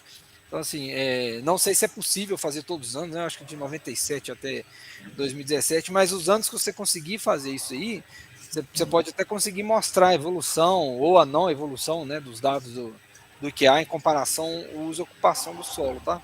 Principalmente nas regiões ali. E essa questão da captação, né, também que você está falando, que agora nem faz a captação mais, né? Acho que a partir de 2020. Então. E aí você consegue mostrar, às vezes, que deteriorou até chegar num ponto que teve que cortar essa captação. Aí você consegue quantificar isso, tá? Mas o mais é isso. Só atenção. Oi, pode falar. Não, é porque com relação ao que você falou, inicialmente, uma das coisas que eu tive muita dificuldade foi de achar justamente produtos que relacionam, trabalhos que relacionassem. É porque quando se fala do uso e ocupação do solo com a qualidade de água, normalmente atribui assim: o nitrogênio deu alterado porque tem lançamento de esgoto. Turbidez, tá tendo assoreamento. Mas realmente eu ainda não achei que nenhum trabalho assim correlacionasse. Por exemplo, uso e ocupação do solo deu isso, assim, alterou tanto que a qualidade da água saiu de ótima para regular. Tá. E com relação a isso, inicialmente eu pensei com os mapas fazer essa relação com os dados da CAESB, mas a CAESB não fez o monitoramento, nunca foi contínuo. Uhum. Então, não, assim, mesmo não tem assim para todos os anos todos os dados. Nunca foi os mesmos dados sempre. Então, para o cálculo do IQA ficou comprometido. Entendi. Não, assim, uma sugestão que eu dou, assim, aí de novo, dá uma avaliada, e aí a gente cai na escala, né? Mas eu me lembro de um trabalho assim, lá em Minas que teve, porque lá em Belo Horizonte a gente tem um problema seríssimo com a Lagoa da Pampulha, né? Um ponto turístico e tudo mais, mas assim, sempre também a questão da qualidade ela deixa a desejar. E aí houve uma modelagem justamente disso, de uso e ocupação do solo, né, parte dela, de carga que afluía à Lagoa da Pampulha, você entendeu? Então tem um modelo que chama SWMM, né, corriqueiramente chamado da gente aqui de SWIM, né? Esse modelo ele faz transformação chuva-vazão, por exemplo, e aí ele leva em consideração essa carga de poluente de chuva, por exemplo, sabe? E no caso era o que afluía ao reservatório. Então, se você conseguir fazer uma modelagem dessa, pelo menos por evento, não tem importância. Às vezes você pega um evento que você tem dado aí e você consegue falar só, naquele período especificamente, afluiu tanto de carga nesse curso d'água aqui, carga de poluente, né? Pela modelagem que eu fiz aqui de IQA e tal, dos parâmetros aí que você falou de nitrogênio e tal, a gente consegue perceber que houve uma deterioração nisso, tá? Então foi um trabalho até desenvolvido lá no Profiago mesmo, lá no campus lá de Itabira, mas foi em cima da Lagoa da Pampulha. Depois, se você quiser dar uma pesquisada, às vezes pode te dar pelo menos uma ideia, né? Assim, não quer dizer que você vai fazer exatamente igual, mas às vezes pode te dar uma ideia e tentar adaptar um pouco o seu caso, essa questão da modelagem, né? O modelo, ele é gratuito, tá? Ele é um pouquinho enjoado de aprender, mas assim, ele é gratuito, tem um manual dele, SWMM, né? O pessoal chama de SWIM. E aí você consegue também verificar essa questão de carga de poluente, né, em curso d'água. Mas no mais é isso, Larissa, assim, fica atento também só com o cronograma, né, tem muitos desafios aí, né, é um trabalho, acredito, bem profundo, vamos dizer assim, né, e desejo sorte para você aí na continuidade do seu trabalho, tá? Obrigada, professor. Só um comentário, se possível. Larissa, você comentou de que não encontrou trabalhos, né, que fizessem essa correlação e tal. Eu falo isso para você, mas vale para todos, para que não fique, né, restrito às publicações nacionais. Sim. Dá uma olhada no que está sendo feito fora do Brasil, isso é muito importante. Mas isso não é só para você, isso vale para todo mundo. Obrigado, Larissa. Obrigada, professores. Vamos passar para a próxima apresentação, pessoal. É da docente Amanda Jorge da Cunha, não sei se eu vou falar corretamente aqui, Kruger. Piovesan, né? É isso? Não sei se professor, bom dia. Bom dia. Krieger Piovesan. Bem comprido, né? Um trava-língua um pouquinho aqui, né? Você é aluna da Unesp, não é isso? Isso, Unesp do campus São Paulo. Ok, se quiser compartilhar a tela com a gente aí. Certo.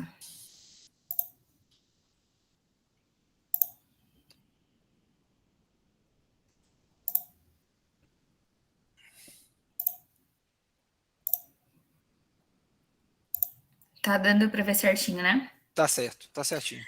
Bom, gente, bom dia. Muito prazer, eu sou Amanda, aluna da Unesp Campus São Paulo.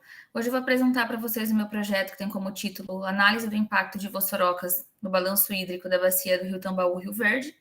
Eu sou orientada pelo professor Dr. Geraldo de Freitas Maciel, co-orientada pela professora doutora Fabiana de Oliveira Ferreira, e meu trabalho ele se enquadra na linha de pesquisa Regulação e Governança de Recursos Hídricos. Deixa eu só ativar aqui. Bom, começando, né, eu gostaria de apresentar a localização da bacia Rio Tambaú-Rio Verde. Então, ela está localizada no estado de São Paulo, a sudeste da bacia hidrográfica do Rio Pardo. A gente consegue visualizar aqui na figura 1, em verde, a delimitação da bacia Rio Tambaú-Rio Verde.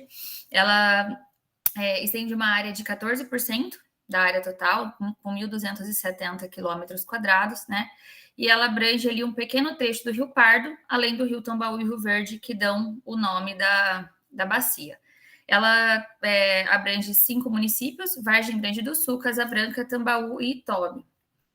Aqui eu trouxe uma imagem apenas de Vargem Grande, que é onde está localizada a nascente da bacia, na Serra da Mantiqueira, e ela tem a sua foz no Rio Pardo, né? Então, a bacia Rio Verde, ela foi considerada crítica desde 2004 pelo Comitê da Bacia do Rio Pardo, porque as suas captações superam 50% da vazão que é 710 da bacia. E aí, juntamente com esse cenário, a principal motivação da minha pesquisa, do meu projeto, são as erosões no município de Casabranca, que faz parte da bacia. Bom, foram identificadas mais de 300 vossorocas na região, né? As vossorocas que são o estado de erosão mais grave. E dentre essas vossorocas, eu trouxe aqui na figura 3 e na figura 4 as duas maiores vossorocas, que são a do Senhor Menino e a vossoroca hortoflorestal. A população dessa região está tão acostumada com esse processo erosivo que chega a ser hilário, né? Que ao entorno dessa vossoroca, que é onde eu fiz a delimitação, tem uma área de caminhada. As pessoas caminham, as crianças brincam.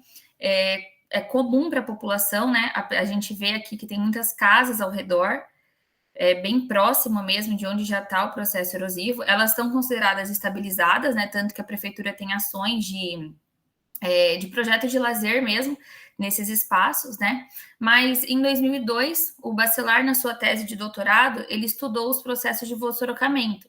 E ele fez muitos relatórios, dentre eles ele conseguiu comprovar que a redução de fluxo de alguns rios nem sempre estão ligadas pela diminuição da entrada de água na bacia, mas que essa redução de fluxo ela pode estar diretamente ligada com as vossorocas aqui no município de Casabranca.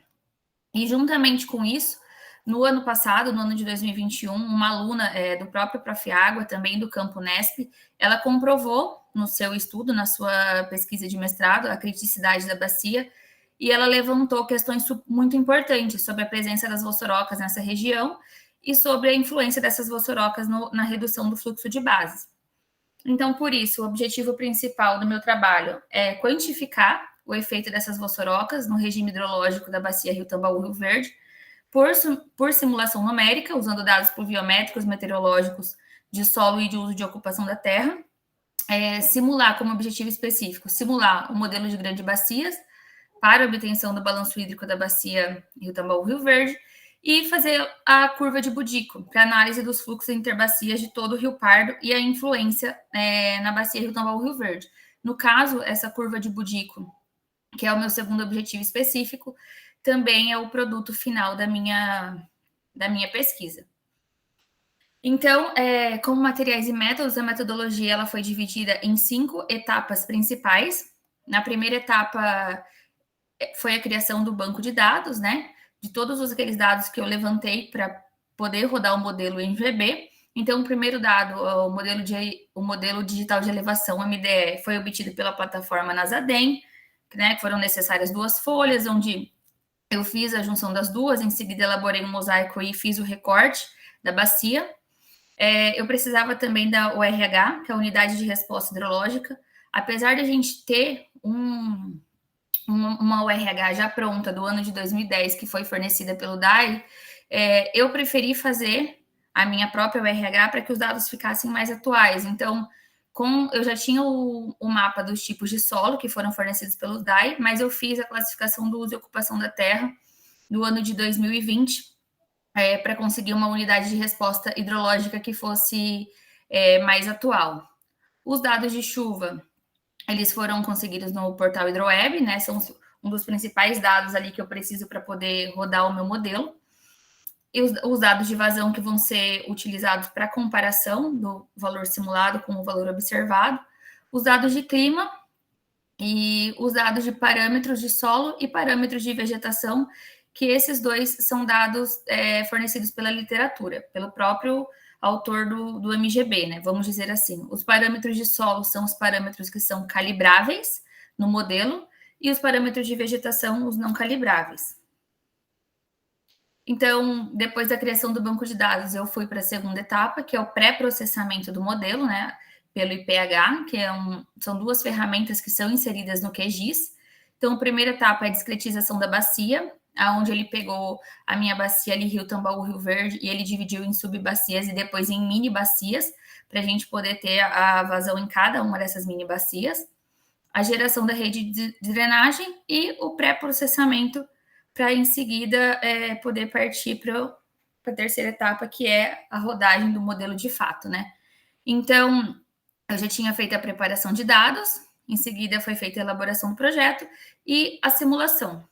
Então, caso o resultado fosse satisfatório, já teria terminado ali, e caso o resultado não fosse satisfatório, seria necessário fazer a calibração. E como eu falei anteriormente, essa calibração ela é feita com a alteração dos parâmetros de solo, que são valores disponibilizados na literatura, e são os que têm mais influência sobre o modelo. E, por fim, a última etapa do meu trabalho é a elaboração da curva de Boudico, que eu vou utilizar como comparação dos resultados do MGB. Então, eu trouxe para vocês o resultado preliminar. Por que preliminar? Porque o resultado ainda não foi satisfatório. Esse resultado é sem calibração. A gente pode ver aqui, as retas vermelhas são os valores simulados e o roxo são os valores observados. E dá para ver nitidamente aqui no hidrograma a discrepância entre esses dados, né? São dados do posto fluviométrico no município de Itobe, localizado no Rio Verde, e a gente consegue ver aqui com os parâmetros, com o índice estatístico de desempenho, que é o que a gente usa para saber se a calibração está satisfatória ou não. Então, eu trouxe aqui os índices aceitáveis. O NASH, por exemplo, ele deveria estar acima de 0,75 para ser bom e entre 0,36 e 75 para ser aceitável. Nessa primeira rodagem aqui, sem a calibração, ele já deu negativo, né? Então, tá bem longe, vamos dizer assim, do que é aceitável. E o parâmetro, o PBIAS, que é o percentual de tendência, quanto menor o valor dele é melhor, então menor de 10% ele é muito bom, e aqui acima de 25% ele é insatisfatório, e a gente pode ver aqui que deu 31,83%, então ele está bem insatisfatório. Então, está mostrando a necessidade de calibração do modelo, né, que ainda não foi feito, ainda está em período de elaboração, né, vamos dizer assim. E esse parâmetro também, o PBIAS, que é o percentual de tendências, quando ele dá negativo, significa que o modelo está superestimando, né, e quando ele dá negativo, significa que o modelo está subestimando os resultados de vazão. Então, aqui no caso, ele está superestimando, e como ele está bem insatisfatório, ele está bem acima do esperado, né? A gente espera que esse valor, que ele dê certo depois que a gente fizer a calibração. E nessa calibração que já está sendo feita, a gente está priorizando os valores de NASH, o de NASH log e o PBIAS, que é o NASH logaritmizado, porque eles são os que interferem em vazões mínimas e médias. O NASH está mais ligado aos picos de vazão. e para o trabalho era mais interessante que a gente analisasse as vazões médias. Aí eu trouxe para vocês aqui um exemplo do produto esperado. Por que um exemplo? Porque também está em fase de elaboração. Então, aqui a gente tem a curva de Budico, que é o produto final da minha pesquisa. Nessa figura A, aqui do lado esquerdo, é apenas a estrutura para entender como que é montado essa curva de Budico. E na figura B, a gente tem a representação das bacias. Então, cada uma dessas bolinhas coloridas aqui, elas representam uma subbacia. Esse foi um trabalho que eles utilizaram uma curva de Budico numa bacia na Europa, na bacia não sei se fala Meuse, se fala Meuse, e que fica ali entre a França, a Alemanha, a Bélgica, a Holanda. E é a base que eu estou utilizando para fazer também a curva de Budico da minha pesquisa. Então, o que ela indica?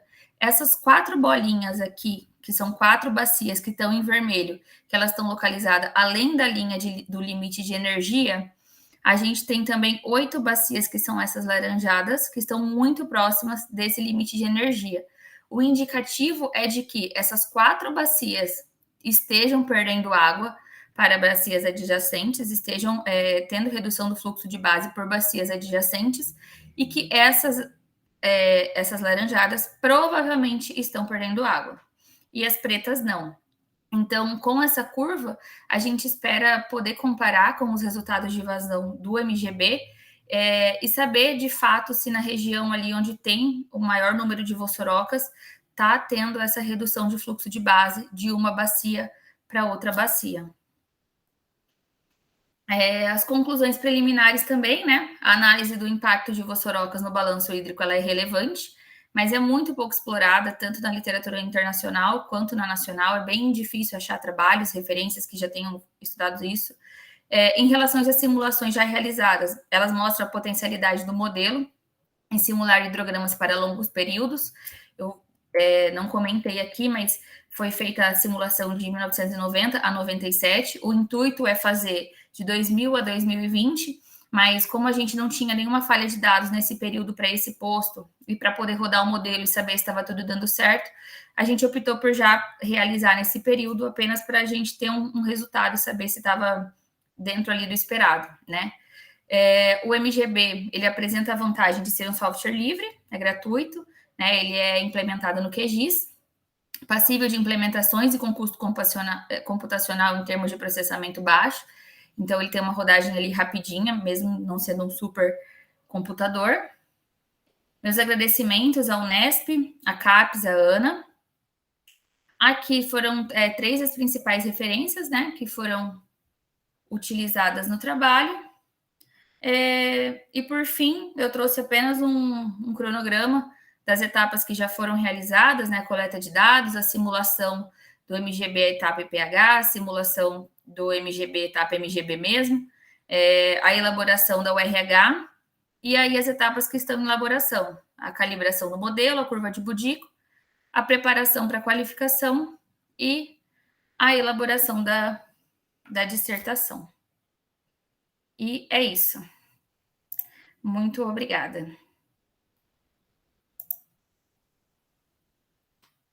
Posso fechar aqui? Obrigado, Amanda. Se puder só deixar, eu mesmo tenho Posso? Tá. Claro. Eu vou passar a palavra para o professor Alfredo aqui.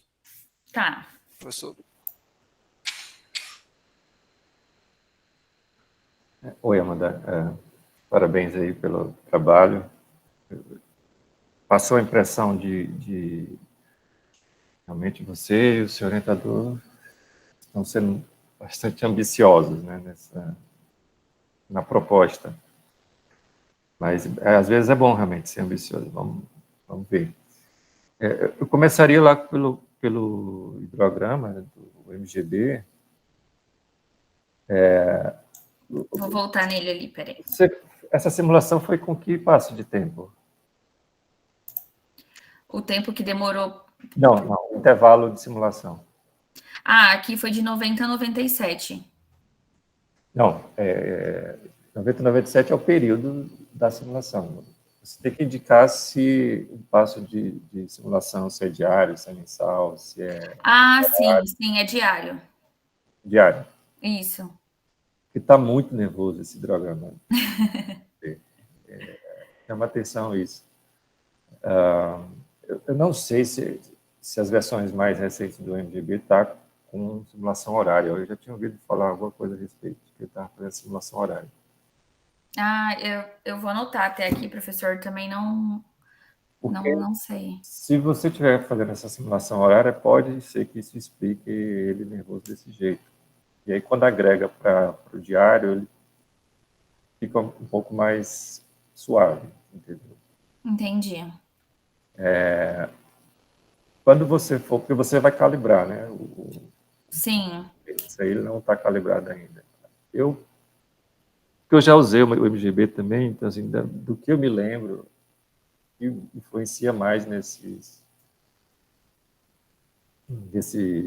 encefalograma, né? Ele é parâmetro B, se eu não estou enganado. Quando tiver fazendo a calibração, dá uma olhada se ao alterar o parâmetro B, ele é responsável pela separação do escoamento. Tá. Se ele se responde para deixar mais calmo. Então, isso é um aspecto, né, sobre a simulação do MGB.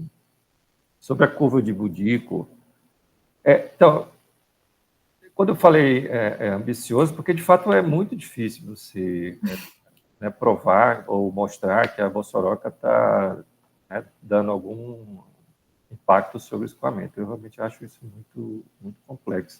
Porque a questão da água subterrânea é muito complexo de você conseguir provar, né, que isso está acontecendo de fato. Né, eu acho que a gente vai ficar mais no sentido ali de uma comparação de todas as vazões que as mini bacias vão ter, né, com o resultado que ia apresentar as bacias que vão estar abaixo do limite de energia na curva.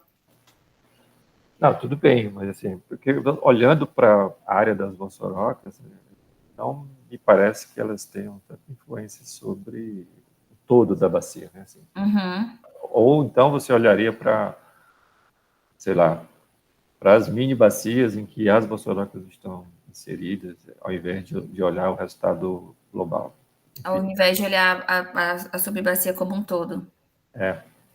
A vossoroca vai estar dentro de uma mini bacia. Se você olhar só para aquela mini bacia, não sei se isso poderia contribuir de alguma forma. Então, porque a curva de Budico, eu acho que dá para fazer de duas formas, né?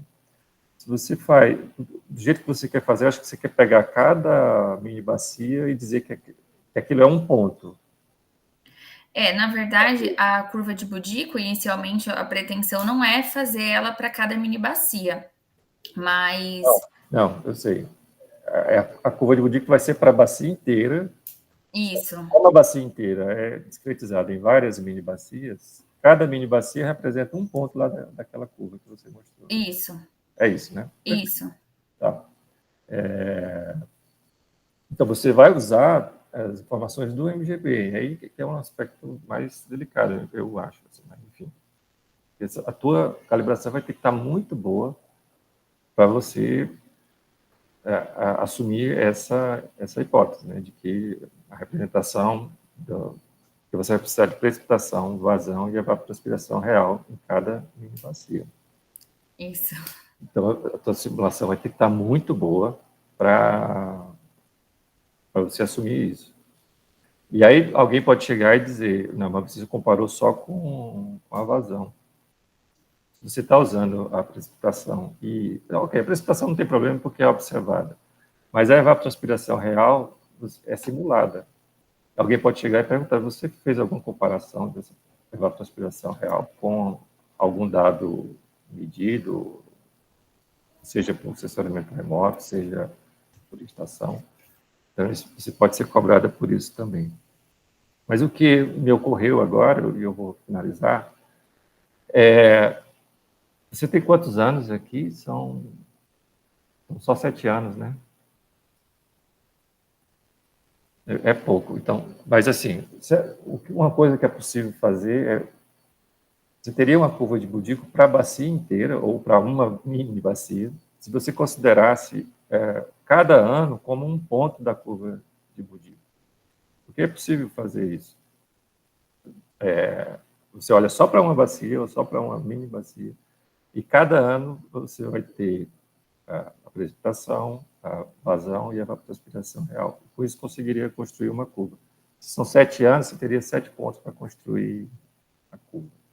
E aí isso teria alguma relação com aquilo que eu falei lá no início, de ver a Mossoró, onde que a Mossoró está, em que mini bacia que ela está. Você construiria uma curva de Budín para aquela mini bacia. Sim, são só ideias que eu jogo no ar, porque certamente você vai se deparar com assim, algumas possibilidades para poder chegar onde você pretende. Tá. Sim. Não, pode ir falando, professor, que eu estou anotando aqui. Então, parabéns pela ambição, espero que vocês... Obrigada, espero que dê certo.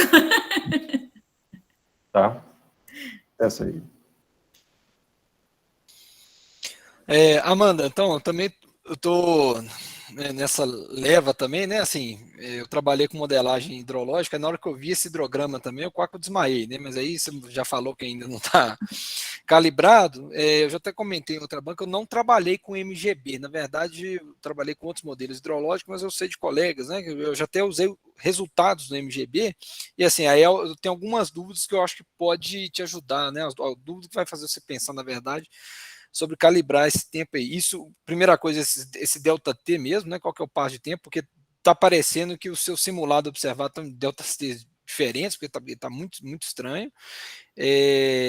Uma coisa que eu ia te falar, se há, aí eu desconheço, né, o modelo MGB, se há um período de aquecimento do modelo, disso aí, porque às vezes você separa, apesar que você está com muito curto, né, mas às vezes você deixa 2 anos aí para aquecer o modelo, né, e aí os seus dados ir tentando ajustar nesse sentido, né. Por você estar trabalhando com Vossoroca, eu não sei se esse modelo, outros modelos hidrológicos, eles levam muito em conta a questão, um negócio que a gente chama armazenamento em depressões, né? Se tem algum parâmetro dentro do MGB que revele isso, tá? Que pelo menos tente apontar isso. Se tiver, eu já recomendo você já fazer uma análise, né, separada para esse parâmetro. Tem trabalhos, né? O professor até mais cedo aqui falou em termos gerais procurar trabalhos internacionais. Tem um trabalho do pessoal lá da Itália, tá? Depois se digitar termos comuns assim, análise de sensibilidade de mais de um parâmetro, né? Isso eles fizeram um trabalho bem legal com vários modelos hidrológicos que eles pegaram assim, analisaram, por exemplo, o modelo tem 10 parâmetros, eles analisaram 2-2, 3-3, sabe? Eles fizeram todas as combinações para falar assim, ó, às vezes você pode fixar um parâmetro e ir mudando os outros. Então, assim, eu acho que é interessante você verificar isso, porque isso é um gargalo no seu trabalho, pelo que eu estou percebendo, né? E por isso que às vezes o seu Nash, né? As coisas estão dando ruim. Eu também recomendo, às vezes, você pensar junto com os seus orientadores aqui, né? A questão de métrica também. Porque, igual você falou, na hora que você mostrou, primeiro eu estava pensando que você estava querendo trabalhar com pico. Né? Aí depois você falou de vazões mínimas e tal, então talvez tenha outras métricas que vão te dar mais subsídio para fazer o que você está querendo falar aí. Então, por exemplo, o erro médio quadrado, né, aquele RMSE,